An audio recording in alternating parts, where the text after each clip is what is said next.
Hello and welcome to the Journal. I'm Steve Kendall. One of the greatest needs in communities across Ohio is a need for more people willing to become foster parents.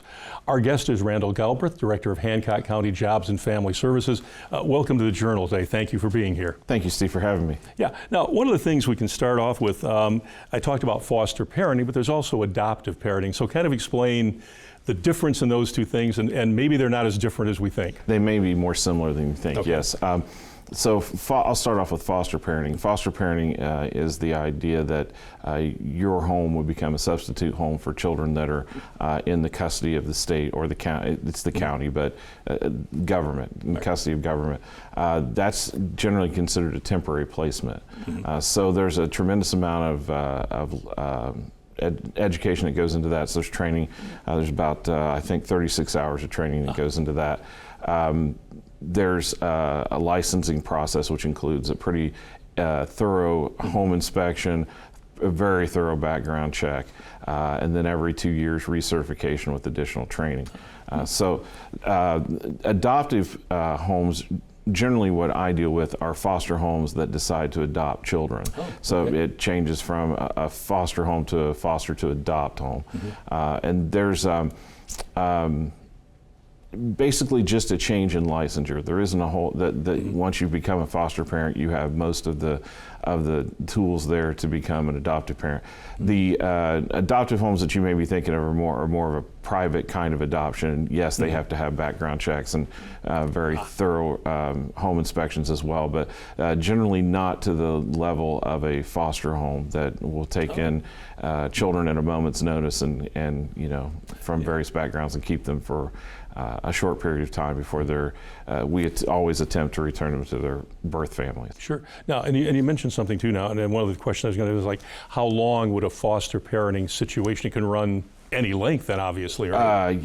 Or is there a time frame that you work within? There's a general time frame we work within. So from the time that children are removed from their birth home or their caregiver home, the clock starts ticking, and it's a 2-year process. By law. Some permanency has to be achieved by the end of that 2-year period through a court case. Now, if in the rare event that a children's services agency is granted permanent custody of the children, oftentimes those children will stay with their foster parents, usually because the foster parents decide to adopt. But if they don't, then some other arrangement will be found. But I'd like to tell you that there's some average length of time, but I've really not seen that. It's kind of all over the place. It can vary depending, all the circumstances are so variable, yeah.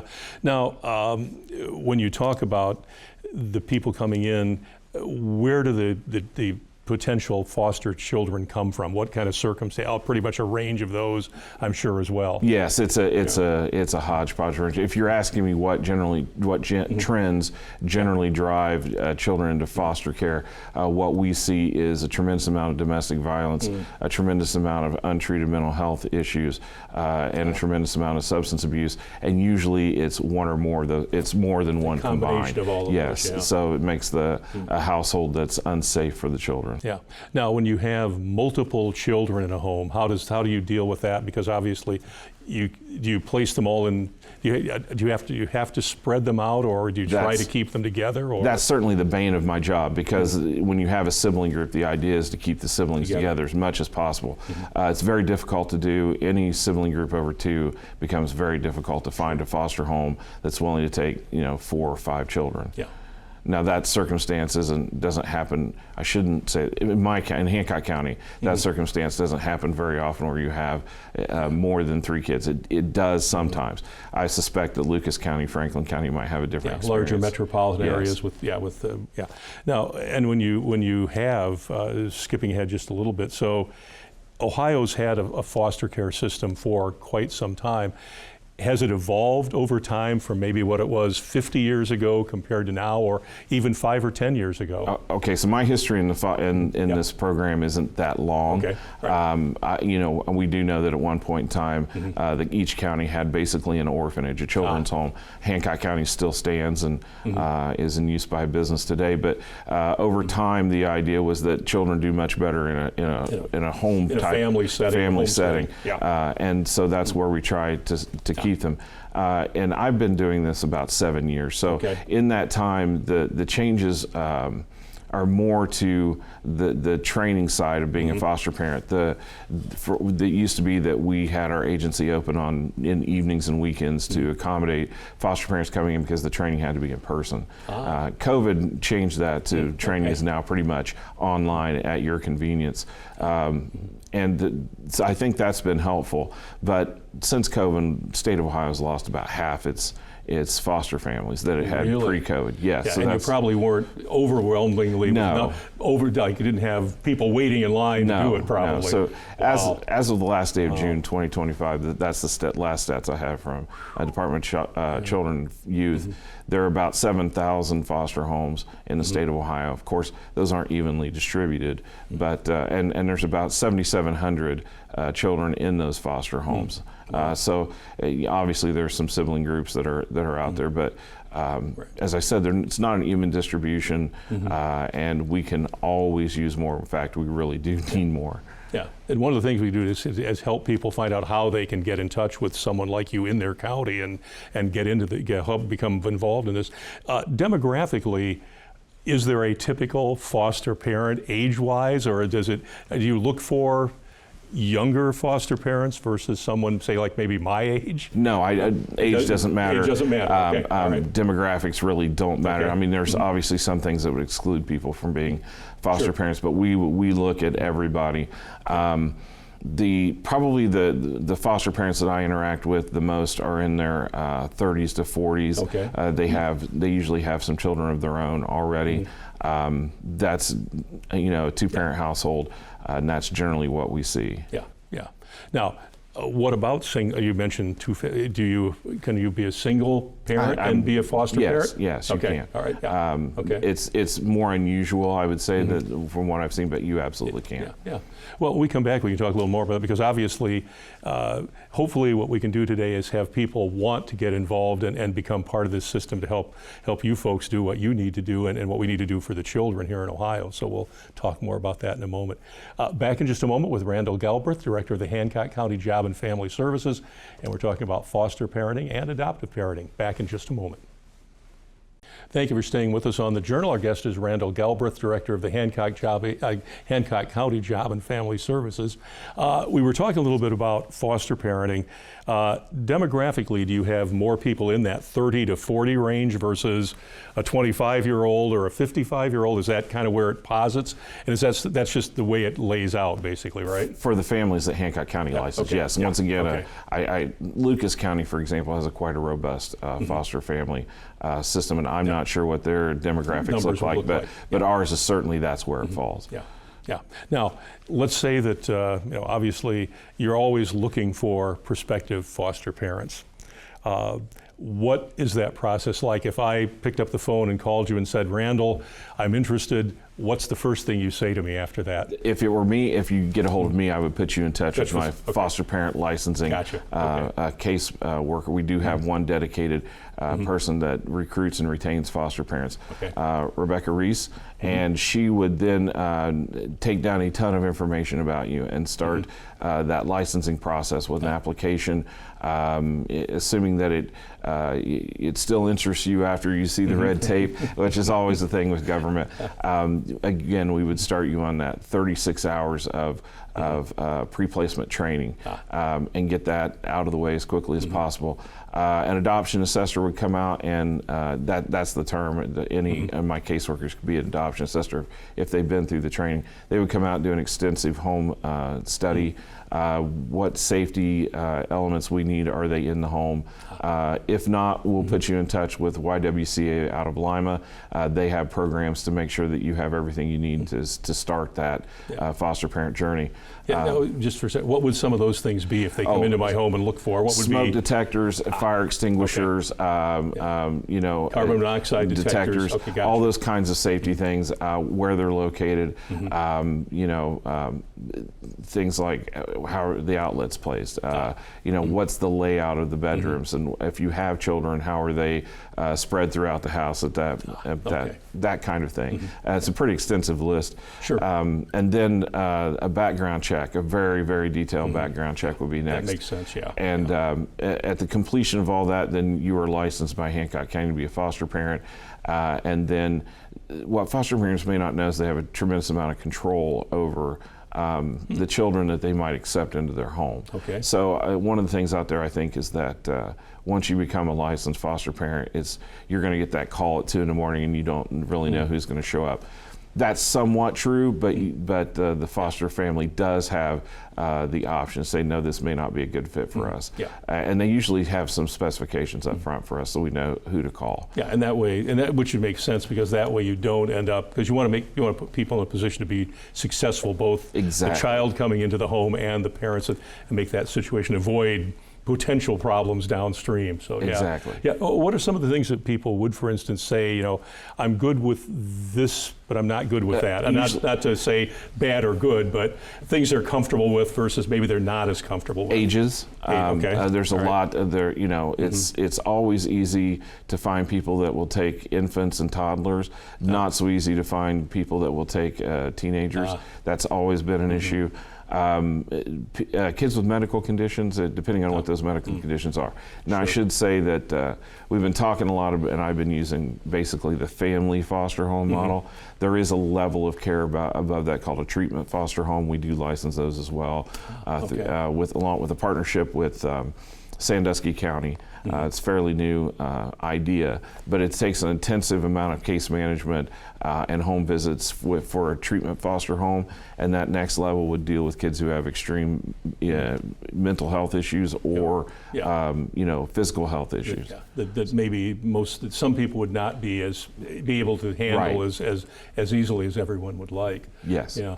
Do you have? The flip side would be, I'm assuming that not every situation, 100% probably isn't, you don't hit perfection with this, I'm afraid. No, it's usually not. And that's one thing that I would tell a prospective, a foster parent, even a foster parent's already licensed, you have to be adaptable. You can't, Sure. You don't know what's necessarily going to happen from day to day.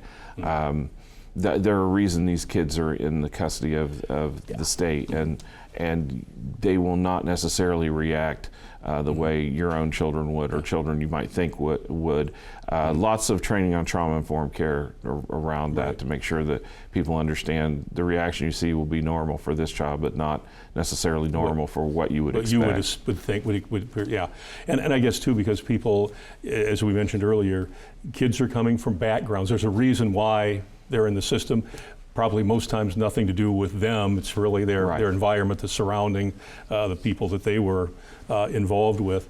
And that does, as you said, provide a range of reactions and life experience they've already have, which can be a surprise to a prospective foster parent then. Yes, yeah. Very much now, so. And when you talk about going through the training, are those the kind of things that you talk about, like as you just described, hey, remember that every child is not going to react the same way that maybe you've experienced, that kind of thing? Yes, that is very much part of those pre-placement trainings, and continuing training is just some instruction on what may happen and what could happen and how that might be a surprise. Yeah. Now, when a situation arises that it becomes a little less than manageable, in a situation you've had somebody placed, things are going okay, then there's a bump in the road.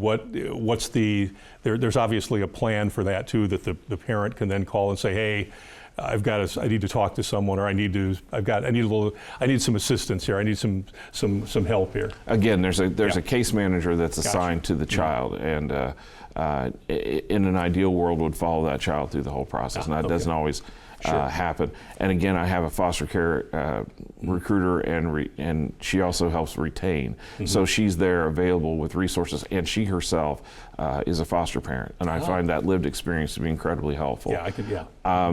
We also have in-person support groups. The first, we just kicked this off, starts Monday the 18th. So there will be in-person, and YWCA in Lima manages an online support group as well through Facebook. We can find parents, foster parents, what they need. If it worst comes to worst, we try to find respite. So as child goes to another foster home for a little while, so everything kind of calms down, and we try. Everybody to can take a deep breath and step back a little bit, and then and hopefully then bring it back together again. And because obviously you'd like to keep, I would assume you'd like to keep a foster child in a home. Consistently versus the idea around, because you do hear like, people bounce through the system all over the place. Does that still happen? To the It does happen. Or is that, it still does, but it does happen. Okay. It's unfortunately. Yes, we work very hard to minimize that because that's good for no one. But that still does happen. Yeah, because what you're looking for is stability all the way around. So good. Well, we come back, we'll delve a little bit more into this because obviously we've got some things to cover yet, but I appreciate it. Back in just a moment with Randall Galbraith, Director, Hancock County Job and Family Services, here on The Journal. You're with us on The Journal. Our guest is Randall Galbraith, Director of the Hancock County Job and Family Services. And specifically, we're talking about foster parenting and adoptive parenting.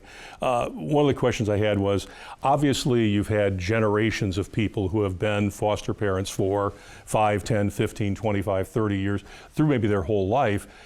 Those people eventually move out of the system, health reasons, age reasons, whatever it is. So you're constantly trying to find new people who hopefully will then stay with you that length of time again, correct? Yes, absolutely. We've had families that have retired from the foster system. They've they've gotten to the age where this is no longer something that they can do or want to do, and that's absolutely understandable. You have families that were in it to adopt, and they adopt their limit, if you will, of children, and they say no more, and they move on. So it is a constant moving target. It's a constant need for foster parents, just for that reason. Yeah, and one of the questions which we were talking about, it came out of the break a little bit, was what is the commitment when I sign up? Is there a specific length that I'm in for, or what is the commitment level? It just depends? If someone decides they want to be a foster parent, as I said, they have a tremendous amount of power, so they can limit the scope of their involvement. They can limit to what children they're involved with. So now that's not incredibly useful to me. It might be, but it might be still what that child might come through our doors. Right. So I still encourage people that have those limitations to apply, become a foster parent. The licensure is good for 2 years. Doesn't mean you have to use it for 2 years. Doesn't mean, and you're not locked in to the agency you're not an indentured servant. You're not going to be here for 10 years doing this. It is your choice. What I would say is that the commitments, once you commit, it's not usually a 2-week thing or a 3-week thing. It's usually a year or more once you have a child in your home. That's what I generally see. It is also, even if a child, and for us, success is a child goes back to the birth family. That may not necessarily be success for the foster parent, but that's success for us. Those connections are there in most cases much longer than a court case or a stay with a foster parent. Those connections are often lifelong. Which is what you want as well too. Right. You want that. I have rarely heard a foster parent say that they wouldn't have done it again. They will talk about the hard times that we all do. They have war stories just like everything else. Do. They're and at the end of the time, say, but we wouldn't have changed anything. And that's been the surprise to me. Is like I would have thought I would have seen a lot more. This was not a good experience. But that's not really what I run into. It's usually transformational for the foster parents. And I guess too, the other thing, once, and I know that we're going to reach a situation too, because what is the age that a child basically is then opted out of the system? I mean, how long, when they turn 18, is that the law in Ohio for emancipation is turning 18 or finishing high school, but not beyond 19 unless there's a developmental disability. So we'll call it jurisdiction, or my jurisdiction with kids with developmental disabilities overlaps a little bit with the Department of Developmental Disabilities. They generally take over around 21. And at some point, what happens then? For instance, I'm a foster child. I turn 18, I'm then basically on my own. Is that Right. That's Well, it how it can works? be that way. Can be, okay. All right. If Yeah. I can talk, clear that up for me. if I can talk to the Sure. foster kids in the system that are out Yeah. there that are teenagers, we know you're tired of talking to a caseworker, and we know you're tired of this process. If you will stay with us, if you're in our custody, if you will stay with us, when you turn 18, there's a program called Bridges that Ohio's put together. Okay. And that program can fund apartments, furniture, everything to furnish an apartment. Yeah, it is a fairly smooth slide into adulthood. Pay for college, pay for books, all those things. Too many times, the 17-year-old is just tired. I mean, this would be kids that are not necessarily in a foster setting. They may be in a residential or group home setting. They're just tired of this and they want no more. And when they turn 18, they're gone. And there's nothing we can do to stop that other to say, hey, hang in there for another 3-4 months. Let us set you up. Help you with that transition so it isn't just a cold start. Yes, and we absolutely can do that. Yeah, and I guess you would hope too that, as you mentioned earlier, that maybe if they have been in a foster parent setting, that they still have some connection there that will help them with that transition as well, if they're not in an adoptive situation at that point. Exactly. That's what we always try to help kids to that next, it's hard enough if we all remember when we were 18 and suddenly, you have responsibilities that you saw your parents do if you were lucky, but now it's yours. These kids are starting from scratch on that. They may not have had that. Those adults to watch, and that's again, that's where foster parents come in for everything from how do you buy a car to how do you run a checkbook. All of those life skill things that we sort of take for granted that somehow and I guess by osmosis. I guess I'm showing my age by saying checkbook, but there is still a bank account out there somewhere, usually with a debit card or a Venmo attached to it. How do you financial literacy? And we do provide that kind of training to kids, but having it modeled is it's always still the best way. That's it. If people want to become involved, either from let's say that you want to think you're good foster or adoptive parent material, what's my best route? Pick up the phone and call job, as you said earlier, and someone will route them to the door they need to get to. For Hancock County, it's 419-429-8008. That's 419-429-8008. Not to sound too much like an infomercial, but you give us a call and we'll set you up. And the need is so great. There are private agencies out there. They do operate slightly differently than the public children's services agencies. Groups like Adriel and Safi that we contract with do a good job. They also, they will help you with this as well. Right now, we'll take any foster parents we can get. So if you have that interest, give us a call.